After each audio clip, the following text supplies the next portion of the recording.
Alors bonjour, c'est Fred, tipster du site gagnifuté.com, votre tipster préféré national, international et intergalactique. Donc dans cette vidéo, je vais passer à la loupe les matchs de la Ligue 1, la 6e journée.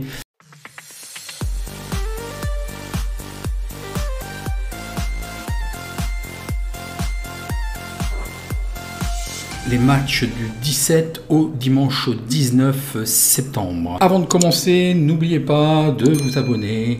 Je répondrai à vos questions en commentaire. Et dites-moi aussi ce que vous pensez retenir par rapport à tout ce que je vais vous présenter. N'oubliez pas de vous abonner. Votre petit like, c'est très important pour la chaîne. Et ne soyez pas perdus, il y a beaucoup de vidéos et effectivement, je vous assomme un petit peu. Donc je fais exprès d'anticiper et de le faire un petit peu plus tôt. Moi, ça me pénalise un petit peu au niveau des effectifs, puisque en fait, c'est un peu difficile, 24 à 48 heures. Il faut que vous fassiez une petite vérification avant de prendre votre prono par rapport aux effectifs. Souvent, les infos apparaissent au niveau de 24-48 heures. On peut transparaître quelques informations. Abonnez-vous sur les réseaux sociaux si je vois quelque chose un petit peu fou. Je ferai un petit tweet. Et ainsi, en fait, ça vous laisse le temps d'avoir un esprit critique et de compléter un petit peu vos recherches. Donc ça vous fait une vue globale. Je vais essayer à chaque fois de me tenir à plus de 24 heures avant le début du match, ce qui vous laissera quand même le temps un petit peu de peaufiner vos pronostics. Après cette vidéo, il y aura la Serie A qui sera peut-être un petit peu plus tardif dans la journée, voire demain matin. Et comme ça, vous aurez l'ensemble des matchs pour le week-end. La grille de l'auto viendra plus tard. Donc les résultats très rapidement de la 5e journée. Lorient-Lille, je vous avais proposé un match nul et remboursé si les deux équipes marquent. Donc là, le pari est remboursé. Le Paris Saint-Germain-Clermont, je vous avais rien proposé, mais évidemment c'est un problème de cote. L'AS Monaco contre Marseille, je voyais quand même l'AS Monaco enfin réagir. Et ben il faudra encore attendre. Marseille a très bien joué le coup et je pensais que les deux équipes allaient marquer, mais malheureusement il n'y a pas de but côté Monaco, donc c'est un pari perdu. Montpellier-Saint-Etienne, je pensais un petit peu revoir, tout en sachant que Montpellier toujours à domicile, mais je pensais peut-être Saint-Etienne capable d'aller chercher un résultat, de faire au moins un match nul. Montpellier l'a emporté 2-0. Bordeaux-Lens, c'était pareil. Lens a depuis très bien fait. Donc Lens a gagné en toute fin de match avec un penalty en fait. Donc 3-2, je vous avais rien proposé. Brest-Angers, c'est pareil, je pressentais peut-être une neutralité 0-0 et il y a eu un 1-1. Donc là, je vous avais rien proposé. Metz 3, je vous avais proposé le match nul et les deux équipes marquent. Malheureusement pour nous, 3 l'a emporté 2-0 et les deux équipes n'ont pas marqué, donc c'est un pari perdu. Rennes-Reims, je ne vous avais rien proposé. Nantes-Nice, je vous avais proposé effectivement la victoire sèche de Nice et le under et le score probable de 0-2 qui n'a pas été validé, mais effectivement c'est bien le score que Nice a gagné 2-0, donc le under et le 2 passent. Et puis Lyon-Strasbourg, je pressentais des buts, puisqu'en fait Lyon c'est un petit peu comme Paris aussi, ils ont tendance à encaisser des buts, et je pensais les deux équipes marquent, et là c'est passé, puisque Lyon l'a emporté 3-1, donc les deux équipes ont marqué.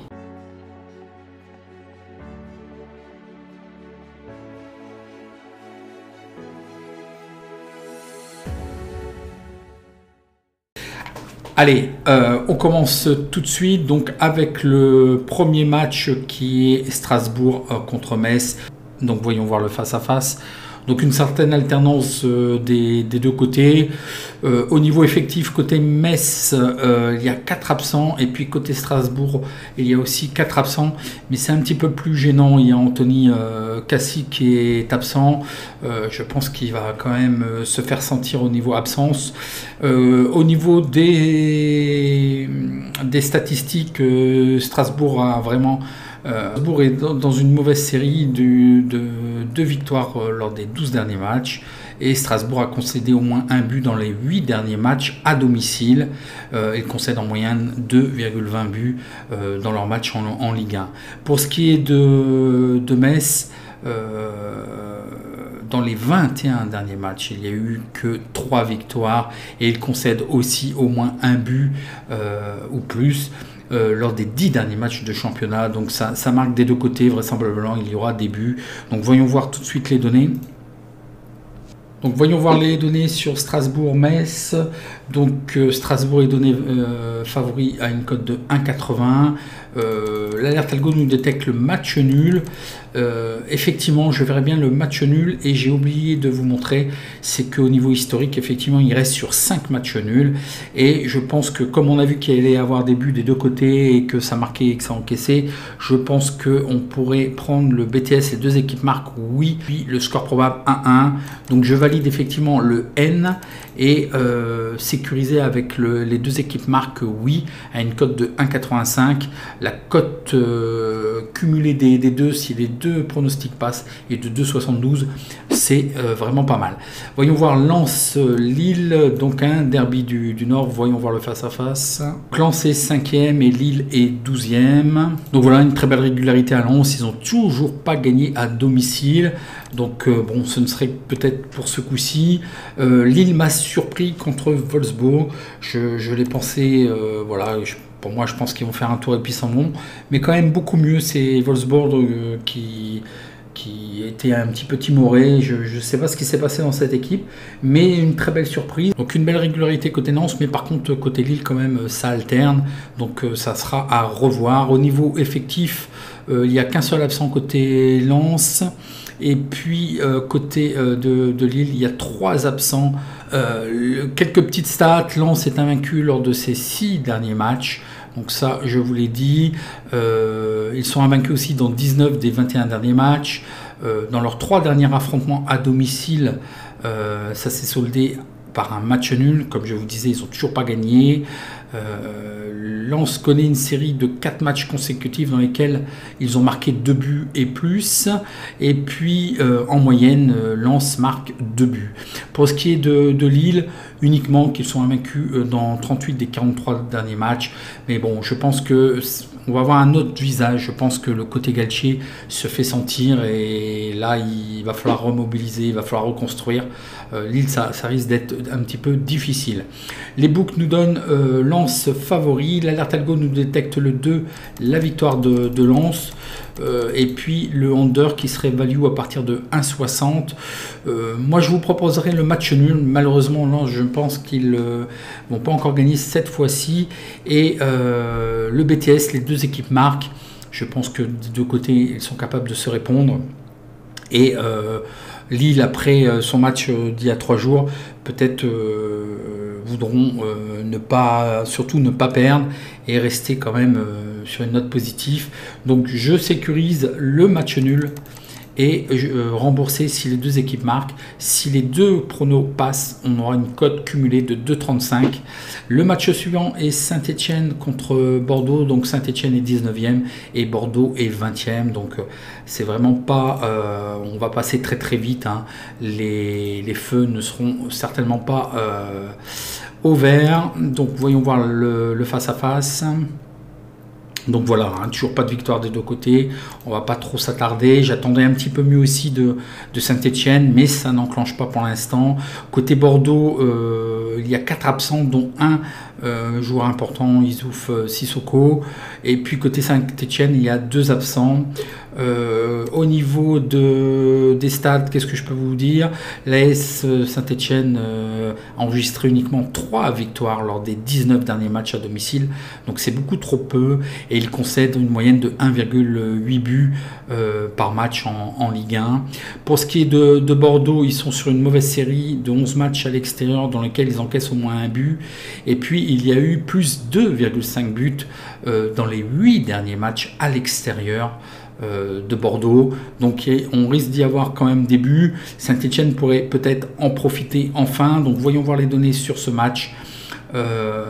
Saint-Etienne est donné favori à une cote de 1,90. Côté de l'alerte algo, il ne nous détecte rien. Moi je verrais peut-être une neutralité et peut-être plus de buts. Là j'ai été un petit peu timide. Le match nul aussi, peut-être que là Bordeaux a du mal, Saint-Étienne aussi, ils risquent de se neutraliser. Match nul, les deux équipes marquent 1-1 ou peut-être 2-2 parce qu'on a vu qu'il y avait des buts. Mais ça c'est ce que je vous propose. Mais sur ce match-là, je ne prendrai rien. J'attendrai encore de voir Saint-Étienne et Bordeaux. C'est pas deux effectifs qui me rassurent complètement et les compteurs ne sont pas ouverts. Les filtres, ça passe pas dans les filtres encore. Voyons voir le match suivant qui est Nice 3e contre l'AS Monaco qui est 16e. Donc attention à l'AS Monaco qui est en train de plonger doucettement dans le fond du classement. Donc voyons voir le face-à-face. Voilà, Nice paraît là lui-même. En plus, ce qui est parfait pour eux, c'est qu'ils sont libérés de toute compétition. Donc je pense qu'ils vont vraiment mettre le paquet. Ça aussi, hein, c'est une équipe à mettre sur les tablettes. Je pense qu'ils vont continuer sur cette lancée-là. Hein. Et puis l'effet Galtier, il faut admettre que cet entraîneur est quand même important dans un effectif. Mis à part ça, l'AS Monaco en retard de points, mais ça ne réagit pas. Ils n'ont pas réussi à réagir face à Marseille. Côté des effectifs, il y a quand même un absent important. Côté Nice, il y a 4 absents, mais un important, Clovert. Et puis côté Monaco aussi, il y a deux joueurs absents. Et je pense qu'ils vont se faire sentir aussi, c'est Boadou et puis Sidibé. Donc bon, il faudra peut-être revoir encore Monaco. Je pense que là, ça va être un mauvais quart d'heure pour eux. Est-ce que j'ai des petites stats? Oui, Nice a gardé en plus. Voilà, c'est quand même extraordinaire et formidable. Moi, je vois tout par rapport à la défense. Et leur cage inviolée lors des 4 derniers matchs de Ligue 1. Et puis à domicile, ils sont invaincus dans 7 des 8 derniers matchs. Ils ont remporté leurs 3 derniers matchs avec avec 2 buts et plus. Côté de l'AS Monaco, bon, ils sont quand même invaincus. Là, j'ai dû me tromper, c'est 12 des 14 derniers matchs. Je pense que je me suis trompé là. Et puis, par contre, uniquement une seule victoire lors des 6 derniers matchs. Donc là, il va falloir un électrochoc côté l'AS Monaco, c'est pas possible. Hein. L'alerte algo nous détecte le 1 et le N. C'est pas tellement bien de faire ça parce qu'en plus, l'alerte algo se pénalise parce qu'il n'y aura qu'un, si jamais c'est le 1 ou le N, il n'y aura qu'un seul pari gagnant et l'autre sera compté perdant. Et si jamais c'est Monaco qui se réveille, et ben ça fait en un seul match 2 paris perdants. Mais tant pis, il faut que je revoie. C'est-à-dire qu'en fait, les données sont quand même assez proches. Et puis le under value à partir de 1,44 au niveau du under, ce qui est envisageable effectivement. Je pense Nice risque de quand même l'emporter encore sur ce match-là, sachant que Monaco va avoir son match de Ligue Europa. On voit que c'est déjà difficile en championnat, donc là ça va les perdre un petit peu, malgré que pour moi je voyais quand même un effectif qui pouvait jouer la Ligue des Champions et faire quelque chose. Alors, je vous propose le 1 remboursé CN, un score probable de 2-0, mais je vais retenir, je pense, avec le match 3 jours plus tôt, ça va être difficile pour Monaco. Je pense au 1, la victoire de Nice et de rembourser 6 matchs nuls. Et dans ce cas-là, la cote sera à 1,87 qui est vraiment pas mal. Voyons voir le match suivant qui est Angers 2e contre Nantes 14e. Donc voyons voir le face-à-face. Donc voilà, Angers a une très belle régularité, toujours invaincu lors des 5 derniers matchs. Et puis Nantes avait aussi bien commencé, mais voilà, reste sur 3 défaites consécutives. Bon, il faut les excuser peut-être un petit peu contre Lyon, contre Nice. Bon, Lyon est aussi en retard de points, mais Nice carbure bien. Au niveau des effectifs, il y a 3 joueurs absents, donc Denis Apia qui est peut-être gênant dans le dispositif côté Nantes, et puis côté Angers, vraisemblablement le groupe serait au complet, donc en plus de ça, donc je pense qu'ils vont encore bien faire. Angers comptabilise moins 2,5 buts dans leurs 3 derniers matchs. Donc voilà, bon, on peut s'attendre à peu de buts même avec Nantes de toute façon. Lors des 3 matchs, les 3 derniers matchs évidemment, 3 derniers affrontements, 3 défaites côté Nantes. Et le pire dans tout ça, c'est qu'il n'y a eu aucun but de marqué lors des 3 derniers matchs. Donc comment voulez-vous gagner? Lors des 6 derniers matchs à l'extérieur de Nantes, Nantes, par contre, a été invaincu à 5 reprises. Donc peut-être un petit mieux à l'extérieur.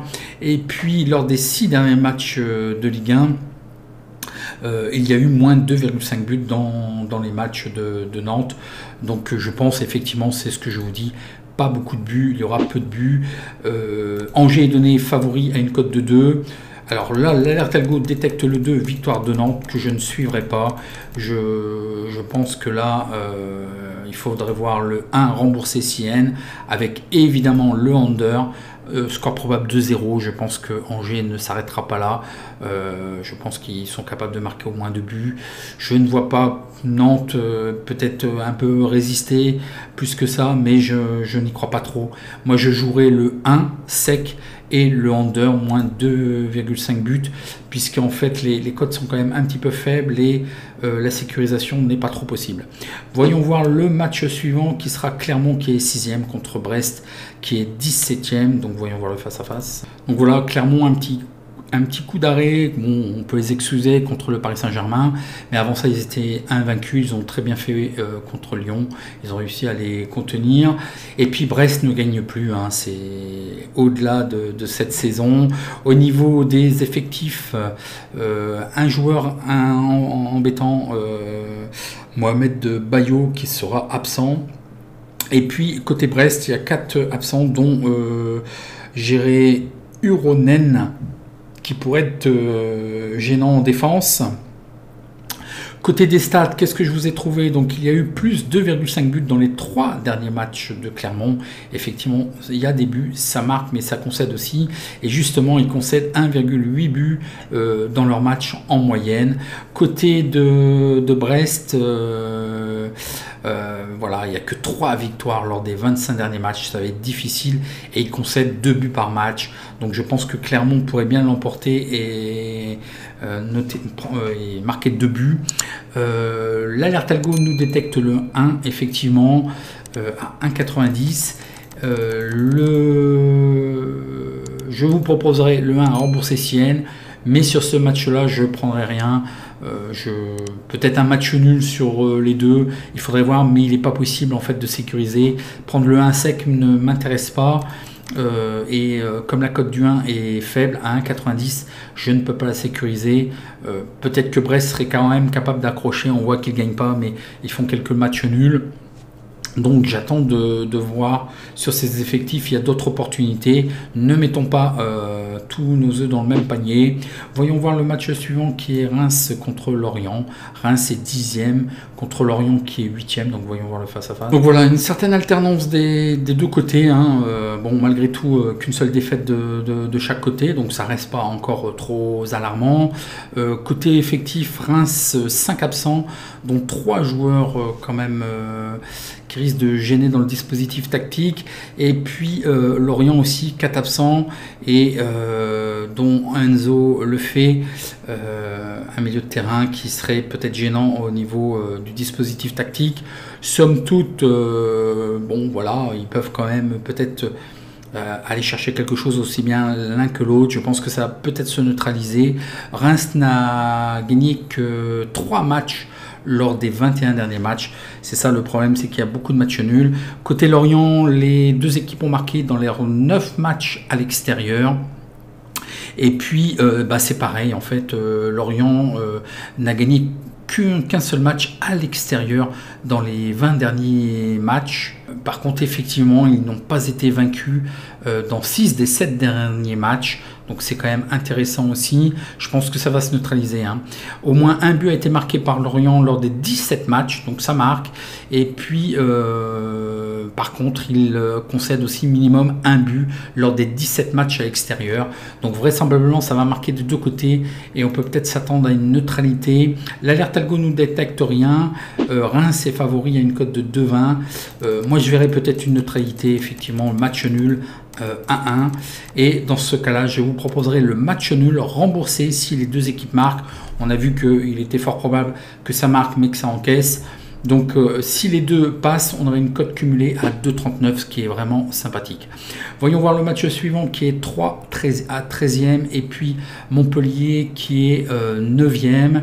Donc voyons voir le face-à-face. Donc voilà, un petit peu d'alternance des deux côtés.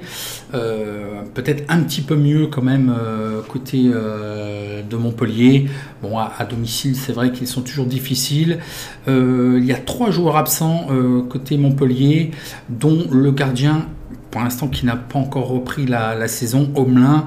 Je ne pense pas qu'il soit remplacé. Je pense qu'il sera titulaire, c'est qu'il est vraiment blessé. Et puis 3, il y a aussi 4 absents, mais sans vraiment grande gravité. En moyenne, 3 concèdent 2 buts par match. Côté Montpellier, lors de 9 des 11 derniers matchs à l'extérieur, ils n'ont pas été battus. Et puis, lors des 8 derniers matchs à l'extérieur, les 2 équipes ont marqué. Donc peut-être que 3 aura peut-être la possibilité aussi de marquer. Les books nous donnent la victoire en favori 3 à 2,50. L'alerte algo me donne le match nul. Et là, ça me semble vraiment très improbable. Peut-être 1-2. Je pense que le match pourrait basculer d'un côté comme de l'autre. Je pressentirais effectivement plutôt le match nul 1-1. Mais avec Montpellier, c'est toujours un petit peu plus spectaculaire. Il y a des buts. Donc peut-être 2-2. S'il devait faire match nul, ou alors ça basculera 2-1 ou 1-2 d'un côté ou de l'autre, mais je ne prendrai rien sur ce match-là. Voyons voir le match suivant qui est l'Olympique de Marseille contre Rennes. Voilà une très belle régularité de Marseille, invaincu depuis 6 matchs. Et puis c'était bien parti pour cette saison, et puis Rennes reste sur 2 défaites. Je pense que ça va être difficile cette année. Donc les deux seront pénalisés dans la mesure où ça va se neutraliser puisqu'ils participent à la Ligue Europa. Côté Marseille, il y a 3 joueurs absents, dont évidemment 2 cartons rouges, Alvaro Gonzalez et puis Payet. Et côté Rennes, il y a aussi un joueur gênant qui est absent et 2 autres. Jérémy Doku qui est absent, donc ça peut gêner dans le dispositif tactique. Côté des statistiques, Marseille est sur une série à domicile d'invincibilité de 10 matchs. Donc c'est très bien. Et puis ils n'ont plus perdu dans 11 des 12 derniers matchs. Donc là aussi ça reste prolifique. Et puis dans les 10 derniers matchs à domicile, ils ont marqué 1 but et plus. Donc voilà, ça marque. Et par contre, ils ont marqué aussi plus de 2 buts dans les 4 derniers matchs. Donc voilà, une certaine forme de Marseille. Par contre, Rennes concède une moyenne de 1,5 buts par match. Il n'y a pas beaucoup de statistiques, ça alterne beaucoup. Donc voyons voir les données. Donc l'alerte algo, il nous donne les books Marseille favori 1,95. L'alerte algo nous donne le 1. Là, je pense qu'il faudrait peut-être quand même sécuriser avec le 1. J'attends pas forcément un réveil de Rennes. Bon, les deux risquent quand même peut-être d'avoir une certaine fatigue, peu importe le résultat en Ligue Europa. Donc je sais pas. Bon, je verrai quand même un avantage pour Marseille si je devais vous proposer quelque chose, le 1, 2-1, mais je ne le jouerai pas, malgré que Marseille a l'air d'être quand même assez régulier. Mais la sécurisation nous donnera certainement une cote, vu que le 1 est à 1,95. Sécurisé avec le match nul, je pense qu'on aura une cote inférieure à 1,51, donc je ne le prendrai pas. Et voyons voir le dernier match qui est le Paris Saint-Germain qui est premier contre Lyon qui est 7e. Donc voyons voir. Donc voilà, rien à dire côté Paris Saint-Germain évidemment. Par contre là c'est assez honteux quand même en Ligue des Champions, même en ayant tout un respect pour le club de Bruges. Je sais, je vous avais déjà dit, de toute façon Bruges, même si les effectifs changent, mais il y a 2 ans et l'année dernière, je vous ai dit en Ligue Europa, attention à Bruges, puisque je ne vous l'avais pas dit cette année parce que je ne voulais pas parier, et je vous avais dit. Bon, puis là, je pense que Paris devait gagner. La cote était massacrée, et de par l'effectif. Mais effectivement, Bruges à domicile est difficile à manœuvrer, et d'autant plus que l'année dernière, et il y a 2 ans, ils réussissaient à retourner les matchs, voire même à l'emporter vraiment en toute fin de match. Ils abandonnaient jamais. Donc c'est tout à leur honneur. Vous voyez, là, une petite pensée pour tous les combinés là, qui ont mis le Paris Saint-Germain gagnant. Je pense qu'il y a pas mal de combinés qui ont dû tomber. C'est comme ça, c'est 11 joueurs sur un terrain, mais là pour Paris c'est quand même un petit peu honteux, il va falloir revoir tout ça, là il faut faire comme le Bayern, hein. Le Bayern c'est recta, quoi. C'est 2-0, s'ils mènent 2-0 c'est 3-0, s'ils ont 3-0 ils essaient de mettre 4-0, il faut le respect des supporters, il faut respecter l'adversaire et vous préparer le prochain match, là le prochain adversaire du Bayern, les filets tremblent déjà, quoi, hein.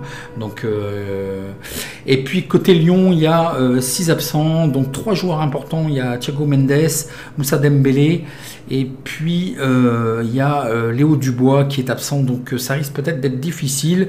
Côté Paris, je ne sais plus si je vous ai dit, donc il y a 6 absents, et dans les absents, il y a Verratti, donc effectivement ça peut être gênant. Côté des stats, bon là il y a quand même beaucoup de très bonnes stats pour Paris. Ils sont invaincus dans les 12 derniers matchs, ils sont invaincus dans 25 des 29 derniers matchs, ils ont subi aucune défaite à la mi-temps, ils ont gagné à la mi-temps et à la fin du temps réglementaire les 7 derniers matchs, ils marquent un but et plus lors des 12 derniers matchs, et puis il y a eu plus de buts dans les 7 derniers matchs de championnat qui ont été marqués. Côté Lyon, ils sont invaincus dans 34 des 40 derniers matchs. Et puis Lyon, par contre, concède une moyenne de 1,6 buts dans leur match de Ligue 1. Donc on verra certainement des buts. Je pense que ça va être difficile quand même pour Lyon. Donc la cote est massacrée à 1,30. L'alerte algo ne détecte rien, qui doit être certainement dû à la cote. Moi je verrai quand même Paris, et là il faut qu'ils enclenchent. Peut-être un 2-0. On a vu que Lyon effectivement encaisse 1,6 buts, donc un petit 2-0. Et puis là ils vont devoir jouer la Ligue Europa. Donc ce sera peut-être un petit peu plus difficile. Donc voilà pour ce dernier match.